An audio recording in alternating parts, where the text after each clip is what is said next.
نحمدہ و نصلی علی رسول الکریم اما بعد۔ آج کے درس میں ہم نے سورۃ النور کی آیت نمبر 4 اور 5 کی تلاوت کی ہے۔ اس کا ترجمہ سماعت فرما لیں۔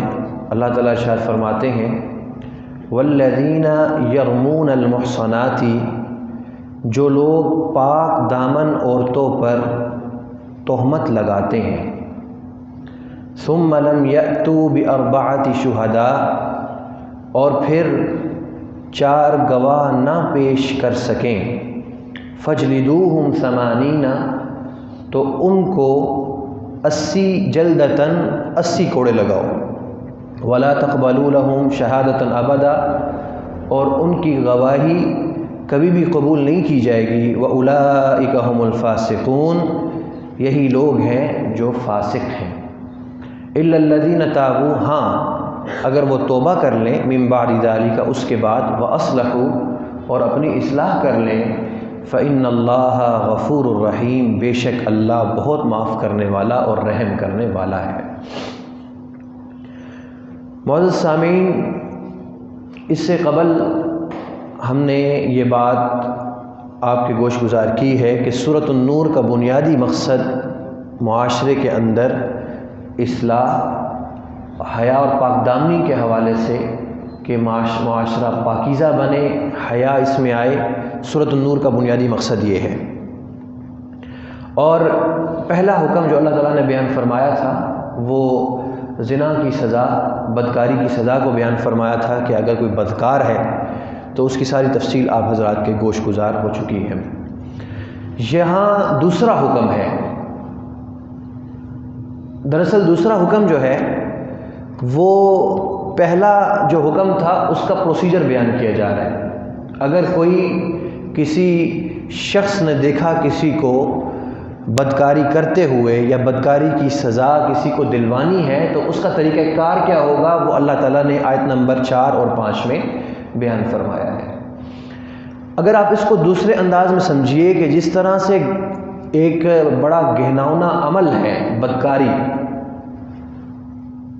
بہت گہناؤنا عمل ہے، اسی طریقے سے کسی شخص پر جھوٹی تہمت لگانا، کسی پر جھوٹا الزام لگانا بدکاری کا شریعت کی نظر میں یہ بھی بڑا گہناؤنا عمل ہے۔ اسی وجہ سے شریعت مطہرہ نے بدکاری کی سزا کو نافذ کرنے کے لیے بڑا سخت پروسیجر رکھا ہے، اور اس کو اگر کوئی پورا نہ کر سکے اور پھر کسی پر سزا اور پھر کسی پر تہمت لگائے اور اس کے پاس وہ تمام کی تمام چیزیں شرائط پوری نہ ہو، تو بجائے اس کے کہ وہ دوسرے کو سزا دلانے چلا ہے، شریعت کہتی ہے کہ اس کو سزا دو۔ اس کو شریعت میں حد قذف بھی کہا جاتا ہے، اور اسی چیز کو اللہ رب العالمین نے اس آیت مبارکہ میں بیان فرمایا ہے۔ اللہ فرماتے ہیں والذین یرمون المحصنات، پاکیزہ پاک دامن عورتوں پر کوئی تہمت لگائے، تہمت سے مراد یہ کہ جی یہ بدکار ہے، یہاں چاہے مرد ہو یا عورت ہو، یہاں خواتین کے بارے میں خصوصی طور پر اس طرح سے کہہ دیا کہ جہاں مرد کی عزت ہوتی ہے وہاں خواتین کی بھی عزت ہوتی ہے، یا جہاں خواتین کی عزت ہوتی ہے وہاں مرد حضرات کی بھی عزت ہوتی ہے، لیکن جو معاملہ زیادہ سینسیٹیو ہوتا ہے عزت کے متعلق وہ خواتین کا زیادہ ہوتا ہے۔ اسی وجہ سے اللہ تعالیٰ نے ان کو خصوصی طور پر بیان فرمایا۔ باقی یہ حکم مردوں کے لیے بھی ہے، اگر کوئی عورت مرد پہ تہمت لگاتی ہے اس کے لیے بھی یہی ہے کہ جو آگے حکم آ رہا ہے کہ ثم لم یأتوا بأربعۃ شہداء، 4 گواہوں کا لانا ضروری ہے۔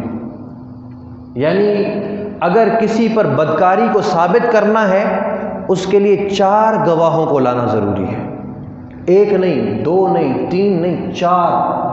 یعنی کوئی شخص جا کر کورٹ میں جاتا ہے، وہ کہتا ہے، یا جا کر FIR کٹواتا ہے، وہ کہتا ہے جی یہ فلاں شخص بدکار ہے یا فلاں عورت بدکارہ اور فاحشہ ہے، تو اس کے لیے ضروری ہے کہ وہ 4 گواہ لے کر آئے، اور چاروں کے چاروں مرد ہونے چاہیے، چاروں کے چاروں مرد ہونے چاہیے۔ اور پھر تیسری چیز آئی وٹنس ہونے چاہیے، یہ نہیں کہ جی اس نے ہمیں بتایا تھا، ہم نے سنا تھا، نہیں، آنکھوں سے دیکھا ہوا ہو، آنکھوں سے دیکھا ہوا ہو۔ 4 گواہ اس کے پاس ہیں تو تب جا کر وہ کسی پر جا کر وہ کہہ سکتا ہے کہ جی یہ شخص یا یہ عورت یہ بدکاری کر رہا تھا، بدکاری کر رہی تھی، میں نے اس کو دیکھا ہے۔ اور اگر یہ 4 گواہوں کو پیش نہیں کر سکتا، ثم لم یأتوا بأربعۃ شہداء، 4 گواہ اپنے دعوے کی دلیل کے طور پر، شہادت کے طور پر 4 گواہوں کو پیش نہیں کر سکتا، فجلدوہم 80 جلدہ، اللہ فرماتے اس شخص کو 80 کوڑے لگاؤ۔ جب تمہارے پاس گواہ نہیں ہے تو تمہاری ہمت کیسے ہوئی کہ کسی کے کردار پہ جا کے انگلی اٹھاؤ؟ تو اس شخص کو 80 کوڑے لگاؤ۔ ایک چیز، وَلَا تَقْبَلُوا لَهُمْ شَهَادَةً أَبَدًا، اور دوسری چیز یہ کہ آئندہ کے بعد اس کی گواہی کبھی بھی قابل قبول نہیں ہوگی، قابل قبول نہیں ہوگی۔ اور تیسری چیز، وَأُولَئِكَ هُمُ الْفَاسِقُونَ، یہ فاسق ہوگا۔ 3 چیزیں جو کسی پر جھوٹی تہمت لگاتا ہے، جو کسی پر جھوٹی تہمت لگاتا ہے، ایک تو اس کو 80 کوڑے لگائے جائیں، ایک سزا، دوسری سزا کہ یہ جو اس کی یہ اس کی گواہی قبول نہیں کی جائے گی، اور تیسری سزا یہ فاسق ہوگا۔ فاسق کا مطلب کیا ہے؟ معلوم ہو گیا کہ بھائی اس نے یہ کام کیے تو اس کو امام بنانا جائز نہیں ہے، اس کے پیچھے نماز پڑھنا، فاسق کے پیچھے نماز پڑھنا جائز نہیں ہے۔ اسی طریقے سے ہر وہ کام جو دین کا ہو اس کو آگے کرنا، کیونکہ فاسق جو ہوتا ہے اس کو آپ آگے نہیں کر سکتے، کوئی بھی دینی کام اس سے نہیں لیا جا سکتا۔ تو یہ 3 سزائیں جو شخص کسی پر تہمت لگاتا ہے اور ثابت نہیں کرتا۔ اب یہاں وجہ اس کی یہ ہے میرے احباب کہ عزتیں جو ہوتی ہیں نا، یہ نیلام کرنے والی چیز نہیں ہوتی۔ دین عزتوں کی بڑی حفاظت کرتا ہے، اور یہ ایک ایسا گہناؤنا الزام ہے کہ اس سے نہ صرف یہ کہ جو اکیوز پرسن ہوتا ہے، یعنی جس پر تہمت لگائی جا رہی ہے، تہمت لگانے والا، اور اس تہمت کا جو وکٹم یعنی جس پر تہمت لگائی جا رہی ہے، اس سے نہ صرف یہ کہ وہ متاثر ہوتا ہے بلکہ اس کا پورا خاندان متاثر ہوتا ہے۔ ہم نہیں دیکھتے اپنی سوسائٹی میں اگر کسی کے بارے میں پتہ لگے جی ابھی جو موٹر وے کیس آیا تھا، ہمارے سامنے جب آیا تو ہمارے دلوں میں کیا سارے خاندان کے لیے نفرت محسوس نہیں ہو رہی تھی؟ یہ کس ماں کا بیٹا ہے، یہ کس باپ کا بیٹا ہے، دلوں میں محسوس ہوتا ہے۔ یعنی یہ ایک ایسا الزام ہے کہ جس سے پورا کا پورا خاندان بدنام ہو کر رہ جاتا ہے۔ قتل اور اس طرح کے جو الزامات ہوتے ہیں یا یہ چیزیں ہوتی ہیں، اس میں عموماً ایسا ہوتا ہے کہ جو شخص ہوتا ہے، مجرم ہوتا ہے، اسی کو لوگ برا بھلا کہتے ہیں۔ لیکن اگر کسی عورت پر یہ الزام لگے تو پورا کا پورا خاندان، اب خود دیکھ لیجئے کہ اگر ہمارے معاشرے میں کسی خاتون کے بارے میں پتہ لگے اس کا کردار ٹھیک نہیں ہے، اسے کوئی رشتہ کرنے کے لیے تیار ہوتا ہے؟ اس کے ماں باپ سے کوئی منہ لگانے کے لیے تیار ہوتا ہے؟ یا اس کے ماں باپ اپنی فیملی کے اندر اپنے خاندان کے اندر سر اٹھا کے چل سکتے؟ نہیں۔ تو اس وجہ سے کہ لوگوں کی عزتوں سے نہ کھیلا جائے، قرآن حکیم نے بڑا سخت ایک قانون بیان کیا ہے۔ اگر کسی پر کوئی تہمت لگاتا ہے، اگر کسی پر کوئی یہ الزام لگاتا ہے بدکاری کا، وہ 4 گواہ لے کر آئے گا، 4 گواہوں سے اس کو ثابت کرے گا۔ اور پھر آگے اللہ تعالیٰ ارشاد فرماتے ہیں اِلَّا الَّذِينَ تَابُوا مِن بَعْدِ ذَلِكَ وَأَصْلَحُوا، ہاں اگر کوئی شخص یہ کام کرنے کے بعد توبہ کر لیتا ہے، یعنی کسی پہ الزام لگایا، اس کو ثابت نہیں کر سکا، اس نے بعد میں توبہ کر لی اور اپنی اصلاح کر لی، صرف توبہ نہیں اپنی اصلاح کر لی، تو اللہ تعالیٰ اس کو معاف کرنے والا ہے۔ یعنی جو اس کا فسق ہے، وہ معاملہ جو اللہ تعالیٰ کے ساتھ ہے، فاسق ہونا آخرت کے ساتھ، وہ تو معاف ہو جائے گا، لیکن جو بندوں کے ساتھ معاملہ ہے، یعنی 80 کوڑے اور گواہی کو قبول نہ کرنا، یہ چیز معاف نہیں ہوگی۔ ایسا شخص کسی بھی اسٹام کے نیچے وٹنس نہیں بن سکتا، کسی بھی گواہی کسی طرح سے قابل قبول نہیں ہوگی۔ کوئی معاملہ ہوگا، اس کو گواہ کورٹ اس کو گواہ کے طور پہ قبول نہیں کرے گی۔ یہاں اللہ رب العالمین نے بڑی وضاحت کے ساتھ اس حکم کو بیان فرما دیا۔ اب میرے احباب گرامی، آپ تمام حضرات کے ذہن میں ایک سوال لازمی آ رہا ہوگا، وہ یہ ہے کہ اب ایک شخص ہے، اس نے دیکھ لیا کسی کو بدکاری کرتے ہوئے اور اس کے پاس گواہ نہیں ہے، تو اس کے بارے میں حکم کیا، اس کو کیا کرنا چاہیے؟ اس کو کرنا یہ چاہیے کہ وہ خاموش ہو جائے، یہ معاملہ اللہ کا ہے، اللہ نے پردہ ڈالا، اس خاموش ہو جائے بس. سمجھ میں آ گئی؟ یہ لازم نہیں ہے کہ وہ ڈھنڈورا پیٹتا پھرے، یہ لازم نہیں ہے کہ وہ ڈھنڈورا پیٹتا پھرے، لیکن پھر یہ ہے کہ اس سے تو ایک بدکاری کا چلن عام ہو جائے گا. تو میرے احباب، جب تک بات انڈیویجولز کے درمیان یعنی انفرادی طور پر ہو تو کوشش یہ کرنی چاہیے کہ اس بات کو یہاں پر سمیٹ لیا جائے، اس بات کو ختم کر دیا جائے اور اس کا ڈھنڈورا نہ پیٹا جائے. اللہ رب العالمین ان کو وہ جانے، ہاں نصیحت کرنا الگ چیز ہے، وہ جانے، ان کا خدا جانے، ان کو چھوڑ دینا چاہیے. یہ بڑا اہم ترین اصول حضور علیہ السلام نے بھی ارشاد فرمایا. آپ علیہ السلام کے بعد شکایت آئی، حضور نے فرمایا نہ لے کر آتے اس کو میرے پاس. اللہ نے جب پردہ ڈال دیا تو نہ لے کر آتے اس کو میرے پاس. ایک بات. دوسری بات یہ ہے کہ اگر یہ اتنی سخت قید لگا دی جائے 4 گواہوں کی، اس طرح تو معاشرے کے اندر یہ ایک چیز رواج پائی جائے گی. لوگوں کو پتہ ہوگا کہ یہاں سزا تو ہونی نہیں ہے، سزا تو ہونی نہیں ہے، تو یہ لوگ جری ہو جائیں گے. نہیں میرے احباب، اس طرح نہیں ہے. کیوں؟ وجہ اس کی یہ ہے کہ یہ خدا کا بنایا ہوا قانون ہے نا، یہ مکمل ہوتا ہے. وجہ اس کی یہ ہے کہ بعض بدکاری ایسی ہوتی ہے، بعض زنا ایسا ہوتا ہے جس کی وجہ سے حد نافذ ہوتی ہے. حد کا مطلب یہ ہوتا ہے کہ اگر وہ سزا نافذ ہو جائے تو نہ تو اس کو کورٹ معاف کر سکتی ہے، نہ وہ بندہ جس کے جو اس کا وکٹم تھا وہ معاف کر سکتا ہے. معاف کر بھی دے تو پھر بھی سزا دی جائے گی. اس کو کہتے ہیں حد.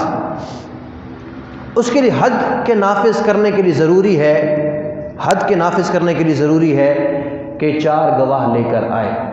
لیکن اگر ایک گواہ ہے اور ایف آئی آر ہوئی، ایف آئی آر ہونے کے بعد اگر اس کے بارے میں تفتیش کی گئی یا سرکمسٹانشل ایویڈنس ہے، ڈی این اے میچ ہو گیا یا سی سی ٹی وی فوٹیج اگر صحیح ہو وہ سامنے آ گئی یا فرانزک رپورٹ سامنے آ گئی، مختلف چیزیں جس کو سرکمسٹانشل ایویڈنس کہا جاتا ہے، واقعاتی شہادت، جس سے معلوم ہو گیا کہ یہ انہوں نے بدکاری کا ارتکاب کیا ہے، تو ایسی صورت میں کہا جاتا ہے کہ تعزیر دی جائے گی. حد تو نافذ نہیں ہوگی بلکہ تعزیر دی جائے گی. تعزیر کا مطلب یہ ہوتا ہے کہ یہ کورٹ اپنے اس کی ثوابدیدی اختیار ہوتا ہے، چاہے تو ان کو جیل بھیج دے، چاہے تو ان کو کوڑے لگوائے، چاہے تو ان کو پھانسی پہ چڑھا دے، چاہے تو ان کو پھانسی پہ چڑھا دے. تو اس کو کہتے ہیں زنا لائبل ٹو تعزیر، یعنی وہ بدکاری کہ جس کی وجہ سے تعزیر نافذ ہوتی ہے. سمجھ میں آئی؟ تو یہ اس کا مقصد، اس آیت مبارکہ کا جو مقصد ہے وہ یہ اتنے سخت قانون کو بیان کرنے کا مقصد لوگوں کو چھوٹ دینا نہیں ہے، بلکہ مقصد یہ ہے کہ لوگ دوسروں کی عزتوں سے مت کھیلیں. اس وجہ سے اتنے سخت قوانین بیان کریں، کیونکہ ہر ایک کو پتہ ہوگا کہ اگر، بلکہ یہ بھی ہے کہ 3 گواہ اگر ہوں، 4 نہ ہوں، 3 گواہ ہوں تب بھی اس کو کوڑے لگیں گے، تو لوگ دوسروں کی عزتوں سے نہیں کھیلیں گے. لیکن اگر دوسرے اور مختلف قسم کے قرائن سے پتہ لگ گیا کہ انہوں نے بدکاری کا ارتکاب کیا ہے، تو پھر یہ کورٹ کی ذمہ داری ہوگی اور حاکم وقت کی ذمہ داری ہوگی کہ اس بدکاری کی سزا میں جس طرح کی بھی سزا دینا چاہتے ہیں تو وہ دے دیں. تو ساری بات کا خلاصہ یہ ہوا کہ اگر حد کو نافذ کروانا ہے تو اس کے لیے 4 گواہوں کا ہونا ضروری ہے.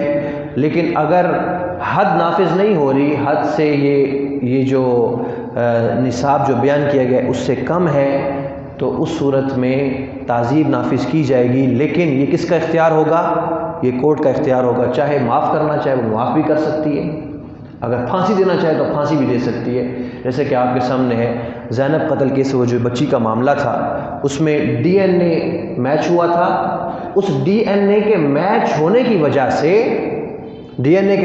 وجہ سے کورٹ نے اس کو پھانسی کی سزا دے دی. تو یہ کیا کہا جائے گا؟ یہ تعزیر ہے، یہ حد نافذ نہیں ہوئی. حد نافذ کرنے کے لیے وہی جو اللہ تعالیٰ نے یہ جو اصول بیان فرمایا ہے. اللہم انت السلام ومنک السلام تبارکت ربنا وتعالیت یا ذا الجلال والاکرام. سبحانک لا علم لنا الا ما علمتنا انک انت العلیم الحکیم. اللہم ارنا الحق حقا وارزقنا اتباعه وارنا الباطل باطلا وارزقنا اجتنابه. لا الہ الا هو رب العرش العظیم لا الہ الا هو رب العرش الکریم اللہم انی اسألک موجبات رحمتک وعظائم مغفرتک والغنیمة من کل والسلامة من کل اسم وصلی اللہ تعالی علی خیر خلق محمد وعلی آلہ وصحبہ اجمعین برحمتک یا ارحم الراحمین.